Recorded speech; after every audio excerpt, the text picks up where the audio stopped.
नमस्कार दोस्तों, स्वागत है आप सभी का आपकी अपनी YouTube channel SSA online study पर। तो कैसा आप सभी दोस्तों, आशा करता हूँ कि आप सभी अच्छे होंगे। तो हम आज ग्रुप डी में आए हुए प्रीवियस ईयर क्वेश्चंस को आज हम डिस्कस करेंगे। तो आप ये वीडियो पूरा देखिएगा, आपके लिए ये वीडियो बहुत ही ज़्यादा इम्पोर्टेंट होने वाली है।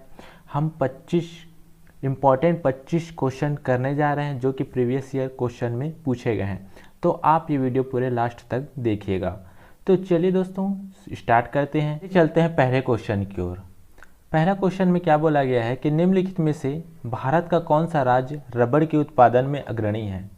ऑप्शन है तमिलनाडु, केरल, कर्नाटक या आंध्र प्रदेश। तो आपका सही आंसर हो जाएगा केरल। केरल रबड़ के उत्पादन में अग्रणी राज्य है। इसका कारण क्या है, आइए हम इसके कारण को जानने का प्रयास करते हैं। चूँकि केरल में पश्चिमी घाट है, तो इन पश्चिमी घाट पर वर्षा अत्यधिक होती है, तो यहाँ पे सिलिका पदार्थ का निक्षालन हो गया है। सिलिका पदार्थ का निक्षालन हो गया है। निक्षालन किसको कहते हैं हम? जहाँ अत्यधिक वर्षा होती है वहाँ के जो पोषक तत्व हैं वो मिट्टी में रिस रिस कर नीचे चले जाते हैं, इसी को हम निक्षालन कहते हैं। तो यहाँ पर भी केरल में सिलिका पदार्थ का निक्षालन हो गया है और निक्षालन के परिणाम स्वरूप इस मिट्टी की जो उर्वरा है वो अनुपजाऊ हो गई है। तो ऐसी मिट्टी को हम बोलते हैं लेटेराइट मिट्टी। ऐसी मिट्टी को बोलते हैं हम लेटेराइट मिट्टी। तो केरल में कौन सी मिट्टी पाई जाती है? लेटेराइट मिट्टी। तो यह लेटेराइट मिट्टी चूँकि अनुपजाऊ होती है तो यहाँ खाद्यान्नों की खेती के लिए उपयुक्त नहीं होती, तो इस कारण से यहाँ पर रबर मसाला की खेती की जाती है। तो इसी कारण से इस मिट्टी में हम रबर और मसालों की खेती करते हैं और नारियल की भी। तो हमारा सही आंसर होगा दोस्तों केरल। तो आशा करता हूँ दोस्तों आपको इतनी सारी चीज़ें पता चल गई होगी। तो चलिए अब अगले क्वेश्चन की ओर चलते हैं। प्रसिद्ध चीनी यात्री फैहान ने किसके शासनकाल में भारत की यात्रा की? ऑप्शन है चंद्रगुप्त प्रथम, चंद्रगुप्त द्वितीय, रामगुप्त या श्रीगुप्त। तो इसका सही आंसर हो जाएगा दोस्तों चंद्रगुप्त द्वितीय के शासनकाल में चीनी यात्री फैहान ने यात्रा की थी। तो हम चंद्रगुप्त द्वितीय का शासनकाल को जान लेते हैं कि कितने वर्षों से इन्होंने शासन किया। तो इन्होंने 380 से 415 ईस्वी तक शासन किया, यानी कि 35 वर्षों तक इन्होंने शासन किया। और इन्हीं के काल में चीनी यात्री फैहान आया था। तो ये क्वेश्चन बहुत ही इम्पॉर्टेंट है, ये कई बार परीक्षा में पूछा जा चुका है। तो चलिए दोस्तों अगले क्वेश्चन की ओर चलते हैं। सार्क का मुख्यालय स्थित है? सार्क का मुख्यालय स्थित है। तो सबसे पहले तो हम सार्क का फुल फॉर्म जान लेते हैं। सार्क का फुल फॉर्म क्या होता है? South Asian Association for Regional Corporation, जी इसका फुल फॉर्म होता है। ठीक है दोस्तों, इसका फुल फॉर्म है South Asian Association for Regional Corporation. तो इसकी स्थापना कब हुई थी? सार्क की स्थापना हुई थी 1985 में और इसका मुख्यालय है नेपाल की राजधानी काठमांडू में। तो दोस्तों यहाँ पर ध्यान रखने योग्य बात यह है कि इसके अंतर्गत 8 देश आते हैं। सार्क में 8 देश आते हैं और ये परीक्षा में कई बार पूछा जा चुका है। तो वो देश कौन कौन से हैं? तो देश हैं आपके 8 देश कौन कौन से हैं? भारत, पाक, नेपाल, भूटान, सभी पड़ोसी देश हैं। ये जो 8 देश हैं सभी भारत के पड़ोसी देश हैं। भारत, पाक, नेपाल, भूटान, बांग्लादेश, अफगानिस्तान और है श्रीलंका, और एक बच गया है वो है आपका मालदीव। तो ये 8 देश आपके सार्क में शामिल है। भारत, पाकिस्तान, नेपाल, भूटान, बांग्लादेश, अफगानिस्तान और श्रीलंका और मालदीव। तो आप ये सभी बातें याद रखिएगा। तो चलिए दोस्तों हम अगले क्वेश्चन की ओर अब चलते हैं। बोरलाग पुरस्कार निम्नलिखित में से किस वैज्ञानिक क्षेत्र में दिया जाता है? औषधि विज्ञान, अंतरिक्ष अनुसंधान, परमाणु भौतिकी या कृषि विज्ञान। तो सही ऑप्शन होगा दोस्तों कृषि विज्ञान। कृषि विज्ञान के क्षेत्र में ऑप्शन 4 इसका सही आंसर हो जाएगा। एक वैज्ञानिक है नॉर्मन ई बोरलॉग, ये अमेरिकी मूल के वैज्ञानिक है। इन्हें ही हरित क्रांति का जनक कहा जाता है। इसी के कारण इसे बोरलॉग पुरस्कार कहा जाता है। इन्हीं के नाम पे बोरलॉग पुरस्कार दिया जाता है और ये कृषि विज्ञान के क्षेत्र में दिया जाता है। अगले क्वेश्चन की ओर चलते हैं। आत्महत्या की थैली किसे कहा जाता है? केंद्रक, राइबोसोम, लाइसोसोम या कोई नहीं। तो लाइसोसोम को दोस्तों आत्महत्या की थैली कहा जाता है। तो ऑप्शन 3 हमारा राइट आंसर हो जाएगा। क्योंकि लाइसोसोम में अनेक पाचक एंजाइम पाए जाते हैं, तो ये जीर्ण कोशिका को नष्ट कर देते हैं। लाइसोसोम के अंदर अनेक प्रकार के पाचक एंजाइम पाए जाते हैं, तो ये अपने अंदर जीर्ण कोशिका को नष्ट कर देते हैं, यानी कि पुरानी कोशिका को नष्ट कर देते हैं। इसी कारण से इसे आत्महत्या की थैली कहा जाता है। इसके जो खोज करता है, जो डिस्कवर करने वाले हैं वो है आपके ये याद रखिएगा क्रिस्टन डी डुवे इसके खोजकर्ता थे। तो आप ये याद रखिएगा क्रिस्टन डी डुवे। चलिए हम दोस्तों अगले क्वेश्चन की ओर चलते हैं। किसको अर्थशास्त्र का पिता कहा जाता है? तो दादा भाई नौरोजी, मदन मोहन मालवीय, एडम स्मिथ या जॉन सुलाक। तो इसका सही आंसर हो जाएगा दोस्तों एडम स्मिथ को अर्थशास्त्र का पिता कहा जाता है। इसकी एक पुस्तक है, उस पुस्तक का नाम क्या है? Wealth of nation. ये बहुत फेमस बुक है, वेल्थ ऑफ नेशन। ये एडम स्मिथ की पुस्तक है। इसमें ही अर्थशास्त्र संबंधी परिभाषा दिया गया है। तो अर्थशास्त्र का जनक या पिता किसको बोला जाता है? Adam Smith. आप ये बात याद रखिएगा। चलिए अगले क्वेश्चन की ओर चलते हैं। कपास की खेती हेतु कौन सी मृदा उपयुक्त होती है? लाल मृदा, काली मृदा या लेटेराइट मृदा या मरुस्थलीय मृदा। इसका सही ऑप्शन होगा दोस्तों काली मृदा। काली मृदा कपास की खेती के लिए उपयुक्त होती है, यानी कि ऑप्शन 2 आपका सही आंसर हो जाएगा। काली मृदा कहाँ पाई जाती है दोस्तों? सर्वाधिक महाराष्ट्र में। और महाराष्ट्र में ही सर्वाधिक कपास की खेती की जाती है। तो कपास की खेती कहाँ की जाती है दोस्तों? महाराष्ट्र में सर्वाधिक। और काली मृदा का एक अन्य नाम है रेगुर मिट्टी। ये भी आपका कई बार एग्जाम में पूछा जा चुका है। काली मृदा का दूसरा नाम क्या है? रेगुर मिट्टी। इसे रेगुर मिट्टी भी कहा जाता है। इसकी एक विशेषता है कि यह जल का धारण करने की इसकी सर्वाधिक कैपेसिटी होती है। यह जल धारण करने की इसकी सर्वाधिक क्षमता होती है काली मृदा की। तो ये इसकी विशेषता है, तो आप इसे याद रखिएगा।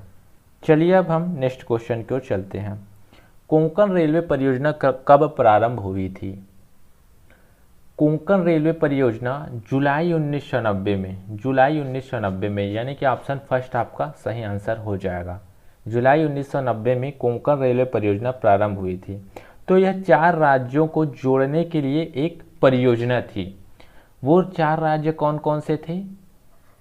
MKG के। आप इसको इस प्रकार से याद कर सकते हैं MKG के, यानी कि महाराष्ट्र, कर्नाटक, G से गोवा, K से केरल। महाराष्ट्र, कर्नाटक, गोवा, केरल के रेलवे लाइन को जोड़ने के लिए यह परियोजना शुरू की गई थी। तो महाराष्ट्र में एक स्थान है, उसका नाम है रोहा, और केरल के मंगलूर तक इसको जोड़ने के लिए कोंकण रेलवे परियोजना स्टार्ट हुई थी 1990 में। तो चलिए अगले क्वेश्चन की ओर चलते हैं। भारत में किस स्थान पर सबसे अधिक वर्षा होती है? तो किस स्थान पर वर्षा होती है? तो इसका सही आंसर हो जाएगा दोस्तों मासिन राम। मासिन राम में सर्वाधिक वर्षा होती है। मासिन राम कहाँ है दोस्तों? मासिन राम है मेघालय में। मासिन राम कहाँ है? मेघालय में। यहाँ 3 पहाड़ियाँ हैं। यहाँ 3 पहाड़ियाँ हैं, गारो है, एक है खासी और एक है जयंतिया। तो इनमें सर्वाधिक, और मेघालय में शिलांग पठार है। इस शिलांग पठार में 3 पहाड़ियाँ हैं, गारो, खासी और जयंतिया। तो खांसी में सर्वाधिक वर्षा होती है। तो इनमें से 3 पहाड़ियों में से खांसी में सर्वाधिक वर्षा होती है। और खांसी में 2 स्थल है, एक है मासिनराम और दूसरा है चेरापूंजी। तो मासिनराम में सबसे अधिक वर्षा होती है और मासिनराम में जो वर्षा होती है वो होती है 1080 सेंटीमीटर से भी अधिक औसत वार्षिक वर्षा होती है। इतनी वर्षा होती है इसमें। ठीक है दोस्तों, तो ये सभी फैक्ट आप याद रखिएगा। चलिए अगले क्वेश्चन की ओर चलते हैं। निम्नलिखित में से किसको डॉक्टर अंबेडकर ने संविधान का हृदय और आत्मा कहा है? समानता का अधिकार, शोषण का अधिकार, शोषण के विरुद्ध अधिकार, संवैधानिक उपचार का अधिकार या धार्मिक स्वतंत्रता का अधिकार? तो संवैधानिक उपचार का अधिकार को, संवैधानिक उपचार के अधिकार को डॉक्टर भीमराव अंबेडकर ने संविधान का हृदय और आत्मा कहा है। ये कई बार क्वेश्चन एग्जाम में पूछा जा चुका है। तो ये अनुच्छेद 32 और 33 को संवैधानिक उपचारों का अधिकार कहा गया है। तो आप ये याद रखिएगा। चलिए अगले क्वेश्चन की ओर चलते हैं। भारत के प्रधानमंत्री पद के लिए उम्मीदवार की कम से कम कितनी आयु होनी चाहिए? कम से कम पूछा गया है, तो इसका सही आंसर हो जाएगा दोस्तों 25 वर्ष। 25 वर्ष इनकी आयु होनी चाहिए भारत के प्रधानमंत्री पद के लिए। ठीक है दोस्तों, चलिए अगले क्वेश्चन की ओर चलते हैं। शेर शाह सूरी का मकबरा कहाँ स्थित है? ऑप्शन है दिल्ली, आगरा, सासाराम या लाहौर। तो ये सही आंसर हो जाएगा दोस्तों सासाराम। शेर शाह सूरी का मकबरा सासाराम में स्थित है। और सासाराम कहाँ है दोस्तों? तो सासाराम है आपका बिहार में स्थित है। तो इसने झील के अंदर एक चबूतरे में अपने मकबरे का निर्माण कराया था। और इसके शासनकाल के बारे में जान लेते हैं। शेर शाह सूरी का शासन कब से कब तक था? तो इसका शासन जो था वो था आपका 1540 से 1555 ईस्वी तक। और इन्हें एक उपाधि दी गई थी हजरत आला। ये कई बार एग्जाम में पूछा जा चुका है कि शेर शाह सूरी को कौन सी उपाधि दी गई थी? तो हजरत आला उपाधि दी गई थी। चलिए दोस्तों अगले क्वेश्चन की ओर चलते हैं। धन विधेयक पेश किया जाता है केवल लोकसभा में, केवल राज्यसभा में, लोकसभा और राज्यसभा दोनों में, लोकसभा और राज्यसभा दोनों के संयुक्त सत्र में? तो दोस्तों धन विधेयक केवल और केवल लोकसभा में पेश किया जाता है। केवल और केवल लोकसभा में पेश किया जाता है। और कोई विधेयक धन विधेयक है या नहीं, इसका निर्धारण कौन करता है? लोकसभा अध्यक्ष। ये मोस्ट आईएमपी क्वेश्चन है। कोई विधेयक धन विधेयक है या नहीं, इसका निर्धारण कौन करता है? लोकसभा अध्यक्ष। ये कई बार एग्जाम में पूछा जा चुका है। और धन विधेयक कौन से अनुच्छेद के अंतर्गत आता है? तो धन विधेयक आता है आपका अनुच्छेद 110। अनुच्छेद 110 के अंतर्गत आता है धन विधेयक। और वित्त विधेयक, आप वित्त विधेयक को भी याद रखिएगा। वित्त विधेयक भी होता है एक धन विधेयक के ही समान होता है। ये अनुच्छेद 117 में आता है। तो आप इतनी सारी चीज़ें याद रखिए। अगर आपको ये वीडियो पसंद आ रहा है तो आप वीडियो को लाइक कीजिए, शेयर कीजिए और चैनल को सब्सक्राइब कीजिए और हमें सपोर्ट कीजिए। चलिए अब हम अगले क्वेश्चन की ओर चलते हैं। पीतल किसकी मिश्र धातु है? पीतल एक मिश्र धातु है, यानी कि यह धातुओं से मिलकर बना हुआ है। तो कौन से 2 धातुओं से मिलकर बना हुआ है? तांबा और टीन, तांबा और जस्ता, जस्ता और एल्यूमिनियम या तांबा और लोहा? तो ये तांबा और जस्ता से मिलकर बना हुआ है। कॉपर और जिंक से यह मिलकर बना हुआ है। कॉपर और जिंक से, यानी कि तांबा और जस्ता से। तो इसमें परसेंटेज भी पूछा जा सकता है। तो ये 70% लिया गया है और जिंक 30% लेते हैं। कॉपर को 70% लेते हैं पीतल बनाने में और जिंक को 30% में। और इसका उपयोग क्या है? आप लोग तो उपयोग जानते हैं कि इसका उपयोग बर्तन बनाने में, मूर्तियाँ बनाने में किया जाता है। और मंदिरों में जो हम घंटियाँ बजाते हैं उसका भी, घंटियाँ बजाने में भी इसका, घंटियाँ बनाने में भी इसका उपयोग किया जाता है। चलिए अगले क्वेश्चन की ओर चलते हैं। गौतम बुद्ध की मृत्यु किस स्थान पर हुई थी? गौतम बुद्ध की मृत्यु किस स्थान पर हुई थी? कुशीनगर, कपिलवस्तु, सारनाथ या हस्तिनापुर में। इसका राइट आंसर हो जाएगा दोस्तों कुशीनगर में। कुशीनगर में इनकी मृत्यु हुई थी। कब हुई थी? तो इनके जन्म को इनका जन्म कौन से सन में हुआ था इसको जान लेते हैं। तो इनका जन्म हुआ था 563 ईसा पूर्व और मृत्यु जो हुई थी वो हुई थी आपकी 483 ईसा पूर्व में। तो इनकी मृत्यु हुई थी 483 ईसा पूर्व में और जन्म हुआ था 563 ईसा पूर्व में। मृत्यु कहाँ हुई? कुशीनगर में। और जन्म कहाँ हुआ था? नेपाल के तराई में एक ग्राम है लुम्बिनी, तो लुम्बिनी नामक गांव में हुआ था। ये नेपाल की तराई, नेपाल में स्थित है। ठीक है दोस्तों, तो आप इतनी सारी चीज़ें याद रखिए। तो ये कितने साल तक ये जीवित रहे? तो टोटल 80 वर्ष तक, 80 वर्ष तक ये जीवित रहे। चलिए अगले क्वेश्चन की ओर चलते हैं। सुनहरा रेशों से अभिप्राय है। सुनहरा रेशा किसे कहा जाता है? ऑप्शन है चाय, कपास, पटसन, पटसन को ही हम जूट कहते हैं, या रबड़। तो इसका सही ऑप्शन हो जाएगा दोस्तों पटसन, यानी कि जूट। जूट को ही हम सुनहरा रेशा कहते हैं। तो जूट कहाँ पाया जाता है? सर्वाधिक उत्पादन में कौन सा राज्य प्रथम स्थान पर है? तो ये है आपका पश्चिम बंगाल। पश्चिम बंगाल जूट के उत्पादन में प्रथम स्थान है।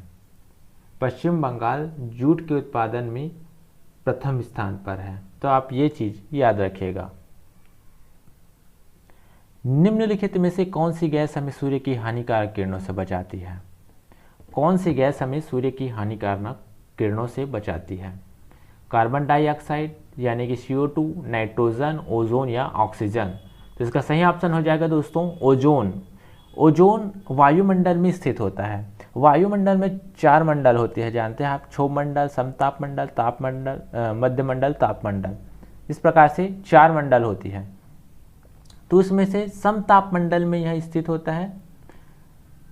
समताप मंडल में यह स्थित होता है और कितने से कितने किलोमीटर के बीच में स्थित होता है? तो 12 से 35 किलोमीटर के बीच में यह की ऊंचाई में यह स्थित होता है। 12 से 35 किलोमीटर की ऊंचाई में यह स्थित होता है। कहाँ होता है? कौन से मंडल में अगर पूछा जाए तो समताप मंडल में। समताप मंडल में यह स्थित होता है। अगर ओजोन ना हो तो हमें सूर्य की हानिकारक किरणों से कोई नहीं बचा पाएगा। सूर्य की हानिकारक किरणें हमारे त्वचा को जला देगी। तो ओजोन का होना, वायुमंडल में होना बहुत ही अति आवश्यक है। ओजोन का रासायनिक फार्मूला क्या है? O3। O3 आप याद रखिए। चलिए अगले क्वेश्चन की ओर चलते हैं। विश्व का सबसे ऊंचा पठार कौन सा है? तो विश्व का सबसे ऊंचा पठार है आपका तिब्बत का पठार। विश्व का सबसे ऊंचा पठार कौन सा है? तिब्बत का पठार। यह इसी को बोलते हैं हम पामीर का पठार भी बोला जाता है। इसी को बोला जाता है पामीर का पठार। यह समुद्र तल से लगभग 5000 मीटर की ऊंचाई पर है। समुद्र तल से कितना ऊंचा है? 5000 मीटर की ऊंचाई पर है। और इसे विश्व की छत भी कहा जाता है। इसे विश्व की छत भी कहा जाता है। विश्व की छत भी कहा जाता है। तो आप इतनी सारी चीज़ें याद रखिएगा। नीली क्रांति संबंधित है। नीली क्रांति संबंधित है। तो नीली क्रांति संबंधित है आपका मत्स्य उत्पादन से, यानी कि मछली उत्पादन को बढ़ावा देने के लिए नीली क्रांति नाम दिया गया है। ठीक है दोस्तों, इसी प्रकार से हम इसको भी देख लेते हैं, बाकी ऑप्शन को भी देख लेते हैं। दुग्ध उत्पादन है आपका श्वेत क्रांति से संबंधित है। फूल उत्पादन है आपका फ्लोरिकल्चर। फूल उत्पादन को हम क्या बोलते हैं? हम फ्लोरिकल्चर बोलते हैं। और फल उत्पादन को बोलते हैं हम हार्टिकल्चर। फल उत्पादन को क्या बोलते हैं हम? हार्टिकल्चर। तो आप इतनी सारी चीज़ें ये ध्यान में रखिएगा दोस्तों। ठीक है, आपको अगर वीडियो पसंद आ रही है तो प्लीज़ लाइक कीजिए, चैनल को सब्सक्राइब कीजिए। हम ऐसे ही डेली हम ग्रुप डी और एसएससी से संबंधित डेली आपके लिए क्वेश्चंस हम लाते रहेंगे। चलिए दोस्तों, अब नेक्स्ट क्वेश्चन की ओर बढ़ते हैं। निम्नलिखित में से कौन सी फसल संयोजन को मिश्रित फसलों में इस्तेमाल नहीं किया जाता है? तो सबसे पहले तो जान लेते हैं मिश्रित फसल किसे कहते हैं। मिश्रित फसल जब एक साथ कई फसलों को एक ही समय में एक ही खेत में उगाया जाता है तो उसे हम मिश्रित फसल कहते हैं। तो कौन कौन सी हैं वो? गेहूं तथा सरसों। तो किसको इस्तेमाल नहीं किया जाता मिश्रित फसलों के रूप में? तो गेहूं तथा सरसों, गेहूं तथा चावल। चावल तथा मूंगफली या मूंगफली तथा सूरजमुखी। तो आप लोगों ने देखा होगा कि गेहूं जहां उगता है वहां हम सरसों भी उगाते हैं। आप लोगों ने कभी खेत में गौर किया होगा कि जहाँ गेहूँ उगाते हैं तो वहाँ, जहाँ गेहूँ उगाया जाता है वहाँ सरसों भी उगाया जाता है। और गेहूँ और चावल ये भी एक ही खेत में उगाया जाता है। जिस खेत में हम चावल उगाते हैं उस खेत में हम गेहूँ भी उगा सकते हैं। और मूंगफली तथा सूरजमुखी भी आपकी मिश्रित फसल है। लेकिन चावल और मूंगफली, हालांकि ये खरीफ फसल है ये दोनों, लेकिन जो भौगोलिक दशाएं हैं ये एकदम भिन्न है। तो ये आपकी मिश्रित फसल की श्रेणी में हम इसको नहीं रख सकते। तो इसका सही ऑप्शन हो जाएगा दोस्तों चावल तथा मूंगफली। आशा करता हूँ दोस्तों आपको ये क्वेश्चन आपको समझ में आया होगा। अगर आपको कोई भी डाउट हो तो आप हमें कमेंट कर सकते हैं। चलिए अगले क्वेश्चन को चलते हैं। भारतीय संविधान की किस अनुसूची में राजभाषा का उल्लेख है? तो भारतीय संविधान में कुल 12 अनुसूचियां हैं, तो उसमें 8वीं अनुसूची में राजभाषा का उल्लेख है। 8वीं अनुसूची में राजभाषा का उल्लेख है और कुल है 12 अनुसूची। तो आप ये बात याद रखिएगा। चलिए अगले क्वेश्चन को चलते हैं। सती प्रथा का अंत तथा ठगी प्रथा को समाप्त करने का श्रेय किसे है? लॉर्ड मेयो, लॉर्ड कैनिंग या लॉर्ड डलहौजी या लॉर्ड विलियम बेंटिंक? तो लॉर्ड विलियम बेंटिंक है। लॉर्ड विलियम बेंटिंक सती प्रथा का अंत और ठगी प्रथा को समाप्त कर इन्होंने ही किया है। तो सती प्रथा का अंत इन्होंने अकेले नहीं किया, इन्होंने राजा राम मोहन राय के प्रयासों से इन्होंने सती प्रथा का अंत 1929 में किया। 1929 में किया राजा राम मोहन राय के प्रयासों से। तो आप ये बात याद रखिएगा। और इनका जो गवर्नर थे, ये गवर्नर जनरल ये थे आपके 1928 से 1935 में, 1935 तक ये गवर्नर जनरल थे। और इन्होंने ठगी प्रथा को अंत किया। तो ठगी प्रथा को अंत करने के लिए इन्होंने कर्नल स्लीमन की नियुक्ति की थी। ठगी प्रथा को अंत करने के लिए इन्होंने कर्नल स्लीमन की नियुक्ति की थी। तो आप इसको भी आप याद रखिएगा। चलिए अगले क्वेश्चन को चलते हैं। पाक जल डमरू मध्य किनके मध्य स्थित है? पाक जल डमरू मध्य किनके मध्य स्थित है? तो यह भारत और श्रीलंका के मध्य स्थित है। तो यह भारत और श्रीलंका के मध्य स्थित है। यह पाक जल डमरू मध्य मन्नार की खाड़ी और पाक की खाड़ी को यह जोड़ता है। तो चलिए अगले क्वेश्चन को चलते हैं। भारत की दक्षिणतम पर्वत श्रेणी है। सबसे दक्षिण में स्थित पर्वत श्रेणी कौन सा है दोस्तों? ये पूछा गया है। तो सही ऑप्शन हो जाएगा दोस्तों कार्डेमम। कार्डेमम को ही हम इलायची भी बोलते हैं, इलायची पर्वत श्रेणी, इलायची भी बोला जाता है, इलायची पर्वत श्रेणी भी बोला जाता है। तो आप ये बात याद रखिएगा। कार्डेमम को ही हम इलायची पर्वत श्रेणी भी कहते हैं। किस पंचवर्षीय योजना का मुख्य उद्देश्य गरीबी हटाओ रखा गया था? तो ये 5वीं पंचवर्षीय योजना का मुख्य उद्देश्य गरीबी हटाओ रखा गया था। तो इसका सही ऑप्शन हो जाएगा ऑप्शन फर्स्ट, 5वीं पंचवर्षीय योजना। पंचवर्षीय योजना जैसा कि नाम से स्पष्ट है कि पंचवर्षीय योजना यानी कि 5 साल की योजना रही होगी, लेकिन ये 5वीं पंचवर्षीय योजना 4 साल की थी। 4 साल की थी 5वीं पंचवर्षीय योजना। कब से कब तक थी? 1974 से 1979। और इस समय के तत्कालीन प्रधानमंत्री थे 5वीं पंचवर्षीय योजना के समय, वो थे आपकी इंदिरा गांधी। तो आप इसको भी याद रखिएगा, पूछा जा सकता है, पूछा जा चुका है। और कि गरीबी हटाओ, किस पंचवर्षीय योजना में गरीबी हटाओ में मुख्य प्रधानमंत्री कौन थे? तो इंदिरा गांधी थे। तो आप ये बात याद रखिएगा। तो आज की हमारी 25 प्रश्नों की श्रृंखला यहीं पे आज हम समाप्त करते हैं। आशा करता हूँ कि आपको ये वीडियो पसंद आया है। अगर आपको ये वीडियो पसंद आए तो प्लीज़ लाइक कीजिए, चैनल को सब्सक्राइब कीजिए और शेयर कीजिए। तो हम आज यहीं पे विदा लेते हैं दोस्तों। तब तक के लिए बाय बाय, टेक केयर।